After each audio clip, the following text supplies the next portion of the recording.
네, 오늘의 3위, 5위 소식입니다. 민주당 내 이 친 이재명계에서는요, 단식에 나선 이 대표를 중심으로 좀 결집하자 이렇게 호소하고 있습니다. 반면 비이재명계에서는 시큰둥을 넘어서 오히려 냉소적인 반응을 좀 보이고 있습니다. 그런데 조금 전에 문재인 전 대통령이 이재명 대표에게 격려 전화를 걸었습니다. 혹시나 총 결집하라 뭐 이런 사인은 아닐까요? 이재명 대표께서는 전화 통화에서 문재인 전 대통령에게 걱정 끼쳐서 죄송하다. 그리고 전화 주셔서 감사드린다. 잘 견뎌내겠다. 정권의 폭주와 퇴행이 모든 것을 파괴하고 있고 국민을 보고 갈 수밖에 없다라는 취지의 말씀을 하셨고요. 문재인 대통령께서 먼저 전화를 하신 몇 시경에 혹시? 한 3시경 정도 되고요.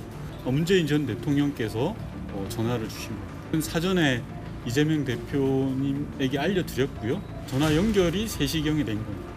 두 분 전화 통화의 상징성 같은 건 좀 더 어떻게 봐야 될까요? 문재인 전 대통령께서는 민주당의 원로로서 윤석열 정부의 퇴행과 폭주에 대한 우려, 제1야당 대표가 단식에 이르는 상황이 대단히 안타까웠던 걸로 보여집니다. 그런 차원에서 전화 연결하신 것 같고요. 그리고 특히 이재명 대표의 건강이 해치지 않도록 하는 우려의 말씀이 있었던 것 같습니다. 통화는 대략 얼마 정도 이루어진 걸까요? 대략 한 4, 5분 정도 이루어진 것 같습니다.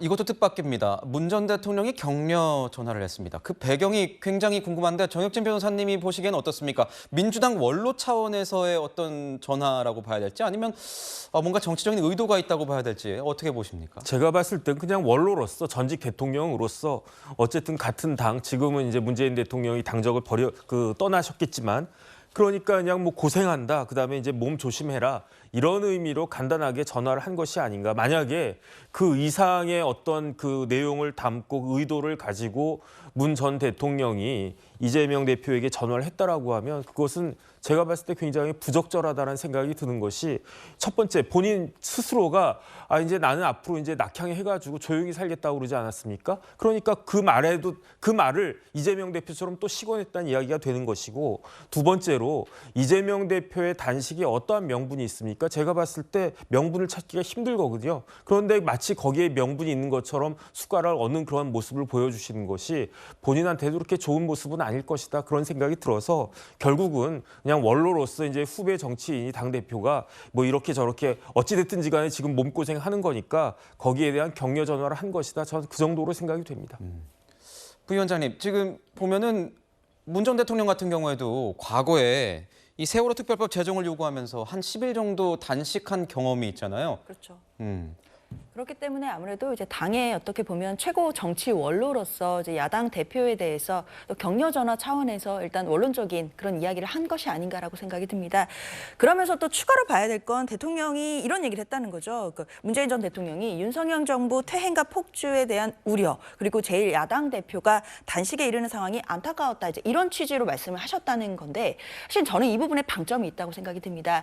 지금 이재명 대표가 단식을 결심을 했는데 그 배경 조건에는 뭐 후쿠시마 오염수 방류와 관련해서 반대를 뭐 하라든지 여러 가지 조건들이 있었습니다. 근데 그런 부분들이 약간 희석이 되고 지금 계속해서 좀 방탄을 위한 단식이 아니냐라는 부분들이 좀 부각되고 비판이 되는 또 그런 프레임들이 짜여지고 있는 상황이거든요. 그렇기 때문에 문재인 전 대통령이 다시금 이 부분에 대해서 좀 지적을 해주는 것 같습니다. 이재명 대표가 지금 단식을 결심하게 된 것 자체가 지금 현재 윤석열 정부의 어떤 이런 정책이라든지 여러 가지 정책 방향에 대해서 문제 제기를 하고자 하는 단식이다. 야당 대표로서 어쩔 수 없는 그런 선택이었다라는 점을 좀 부각시켜주기 위해서 나름의 그런 또 전화 통화를 위한 격려를 해주신 게 아닌가 그런 생각도 듭니다. 그러니까 윤건영 의원이 이렇게 얘기를 했어요. 전화 상징성은 무엇이겠느냐? 아마도 뭐 바로 직접적으로 이렇게 얘기를 한 건 아니지만 윤석열 정부의 어떤 폭주가 심하니까 이 야당 대표의 단식을 염려한 건 아니겠느냐? 윤석열 정부의 퇴행과 폭주를 우려했다. 이런 목소리.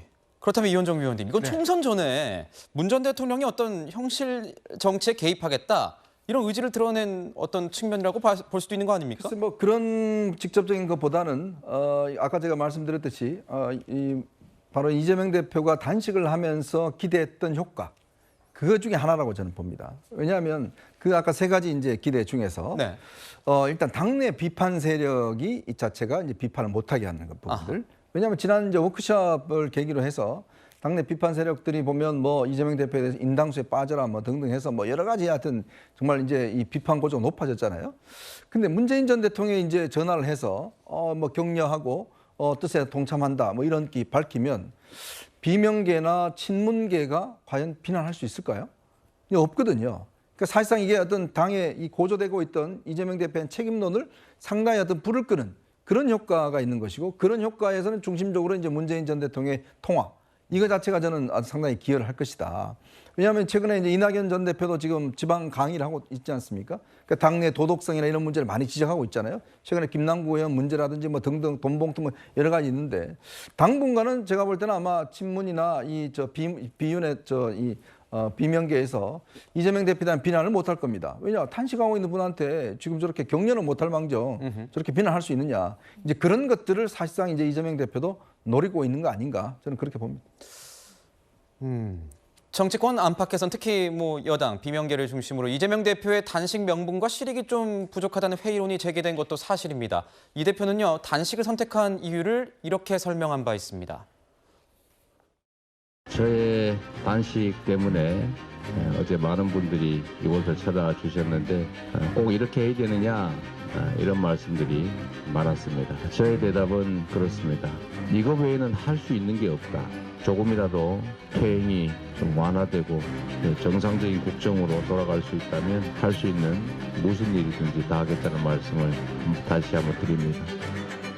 이재명 대표와 민주당이 무기한 단식이라는 극단적 수단에 호소해야 할 정당한 명분을 찾기 어렵습니다. 이재명 대표의 단식은 사법 처리 회피용 단식, 세포 동의안 처리를 둘러싼 내분 차단용 단식, 당권 사수를 위한 단식으로밖에 볼 수 없습니다. 제21대 국회를 마지막 순간까지 이렇게 망가뜨려야 민주당 속이 후련한지 묻지 않을 수 없습니다. 네, 어제 이재명 대표가 단식을 선언했고요. 그 어제 바로 직후에 밤에 민주당이 비상의총을 소집했습니다. 오염수 이 방류에 반대하는 그런 밤샘 의총을 소집한 건데 50명이 불참했다. 168명 중에 50명이 불참했다. 이런 기사가 나왔습니다. 뭐 여러 가지 이유가 있겠지만 이런 이유가 아니겠느냐 언론들은 꼬집고 있습니다. 비명계에서 이런 얘기가 나왔다는 거예요. 타이밍상 이재명 대표가 하는 건 누가 봐도 방탄단식이다. 또 다른 초선 의원은 아무것도 내려놓지 않고 단식만으로 싸우겠다는 건 명분이 없다. 재선 의원은 이런 얘기를 했어요. 걸어야 할 걸 안 걸고 M1 단식으로 맞서면 효과를 거두겠느냐. 박성민 최고위원님, 어제 50명이 불참했다. 뭐 단편적인 그런 어떤 상황일 수도 있겠지만 50명이 불참한 건 꽤 많이 불참한 거예요. 그전에는 좀 출석률이 높았다고 저는 들었는데 혹시 이런 분위기가 실제로 있습니까? 아니 뭐 일부 이제 비판이야 당연히 있을 수 있죠. 이게 뭐 당이라는 게 결국에 다양성의 총 집합체인데 뭐 어떻게 모든 사람들이 다 동의를 하고 그렇게 할 수 있겠습니까? 근데 제가 봤을 때는 일단 이 50명이 불참했다라는 것을 이유로, 그러니까 이 숫자만을 이유로 뭐 이재명 대표에 대한 뭐 지지세가 빠졌고 또는 이재명 대표의 단식에 반대하는 50명의 의원이 오지 않았다. 이렇게 해석하는 거는 좀 과하다라고 생각을 하고요. 일단 시기의 특수성을 좀 봐야 됩니다. 이제 제가 앞서도 말씀드렸지만 정기국회가 오늘부터 개원을 하지 않았습니까? 그렇게 되면 뭘 해야 되냐면 그 개원을 앞두고 각 상임위별로 몇 가지 협상할 것들이 있고 여러 가지 좀 회의가 밤늦게까지 이어지는 경우가 있어요. 특히 뭐 간사를 맡고 있는 의원들 같은 경우에는 여야 협상이 굉장히 길어지는 경우도 있기 때문에 실제로 정기국회를 준비하느라 이제 몇몇 의원실 같은 경우에는 시간을 내기가 어려웠다라고 저는 알고 있습니다. 그래서 이런 시기의 특수성도 분명히 좀 반영을 해서 봐야 된다 이런 생각이 드네요. 조혁진 변호사님. 네네.